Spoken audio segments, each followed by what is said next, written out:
Holiday Crowd here on CFBU 103.7 FM. We are your campus and community radio station serving Brock University and the Niagara region. It's Tuesday morning, a little bit misty out there, I guess you could say. And we have a very special guest joining us in the studio this morning, Dave Wakeling from RCT, otherwise known as Renewed Computer Technologies, is with us to talk about what they do. So welcome to the show, Dave. Thanks for coming in. Thanks for having me. So let's start. What is RCT all about? Well, RCT is a charitable organization that operates, among other things, the Computers for Schools program in Ontario. We also have a outreach program which is designed to provide low-income learners with access to computer technology. And, of course, we're a certified provincial partner for e-waste, reuse, and recycling. Now, there's a lot here that we can get into. First of all, you accept donations from pretty well everyone. And what kind of areas do you get those computers from normally? Well, the federal government is actually mandated to offer their excess computer technology to the Computers for Schools program in their respective province before they choose other options. So the federal government is a major donor, but we also accept donations from local corporations and even local private citizens. It's not uncommon for someone to just drop by and say, hey, you want my old computer? And of course we say yes. And being a charitable organization, qualifying equipment could get a tax receipt as well. And what are you looking for mainly? Mainly what we need is, of course, P4 and better computers. LCD monitors and laptops are in extremely high demand right now. And when you get a shipload in from either the federal government or a corporation, what's a eureka moment for you when you get a batch and you think, oh, yeah, we could really use these? What is it? The biggest thing right now is P4, either single or dual core laptops. That's the thing that the schools all want them. They use less power. They take up less space. So, the high schools and even the elementary schools that receive equipment from us, they're all after the laptops. And, of course, we're now providing laptops to the low-income learners as well. Mm-hmm. So let's talk about the low-income learner project that you've got going. How does that work exactly? Well, the program is designed to assist low-income learners. So pretty much anyone that's living at or below what's called the low-income cutoff line, or some people might call that the poverty line. The easiest way to determine if someone qualifies is if they receive some form of social assistance. For example, a student receiving OSAP payments would qualify. And then, of course, they would have to also be registered in some sort of a learning, skills development, or academic program. So again, for example, a Brock student receiving OSAP would qualify. And if someone hears about the program today and thinks, yes, that's me, I could definitely use one, what are their options in terms of how to get that process rolling? Well, the easiest way would be to actually fill out a request form on our website. It's RCTO.ca. And it takes, usually a few days because of the demand, but we call the person back and do what we do to make sure they get a computer. Now, one of the concerns that a donor might have is, there are a number of issues. Number one is security. Let's say they're concerned about information that's on their hard drive. How do you deal with those issues? Okay, well, the information that may or may not be on electronic device is, of course, the responsibility of the donor. So if you have data on there that you're worried about, definitely, delete it, erase it, do what you can.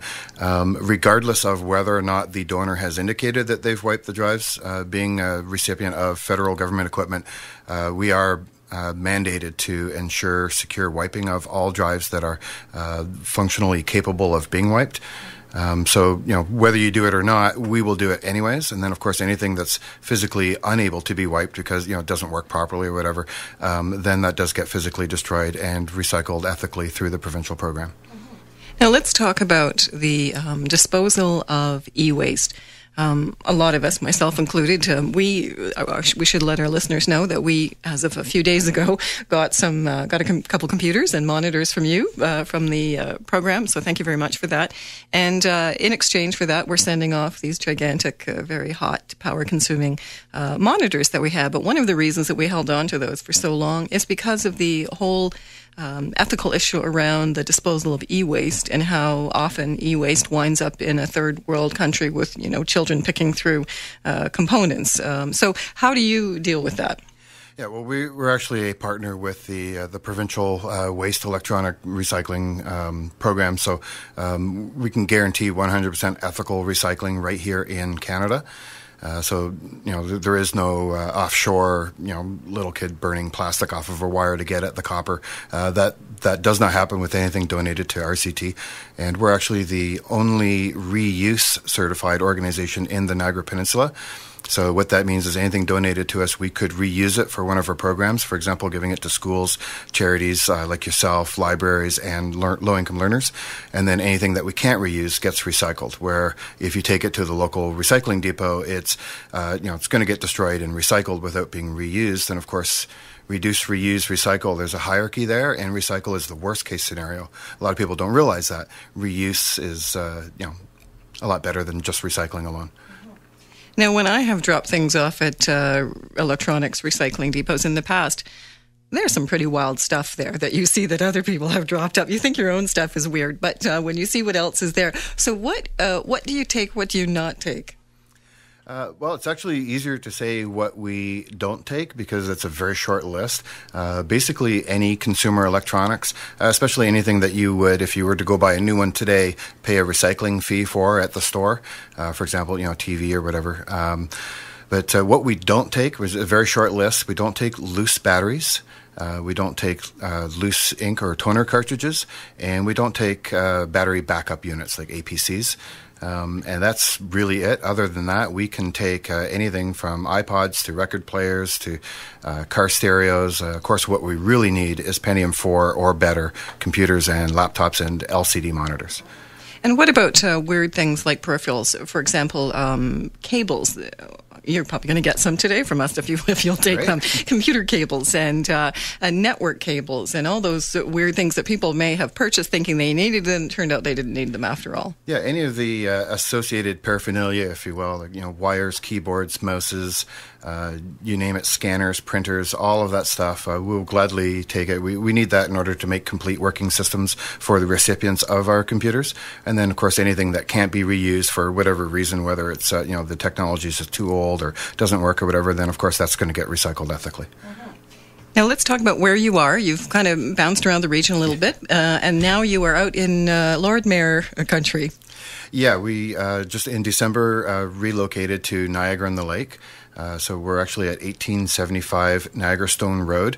Not the easiest address to find if you're looking on a map, but the easy landmark is that we're actually located inside the former Niagara District High School. The school is still being run by the District School Board of Niagara as administrative offices, and we've taken over their technical wing.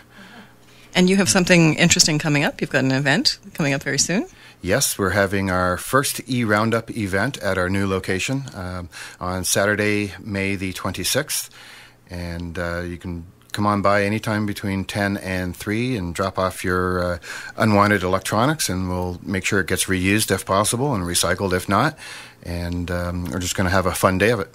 Now, one thing we discussed briefly before we went to air, in terms of donations, in case there are any business owners out there, there is a possibility for a tax receipt, depending on, yes? Yes, as a registered charity, we are able to provide a tax receipt for qualifying equipment. So basically, it would need to be a relatively functional Pentium 4 or better machine.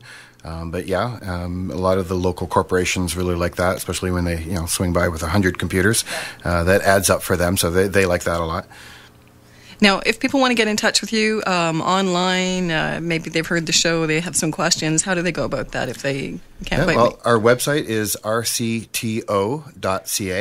And there's contact information and an application form. If you are a qualified recipient, you could fill out the form, or you could give us a call at 905-682-3883. And we're there 9 to 5, Monday through Friday. Excellent. Well, we've been talking with Dave Wakeling from RCT, Renewed Computer Technologies. That is a mouthful to say, isn't it? Yes. So thank you so much for coming in, and thanks for the monitors, by the way. Yeah, thanks for having me. And I hope you have a great event.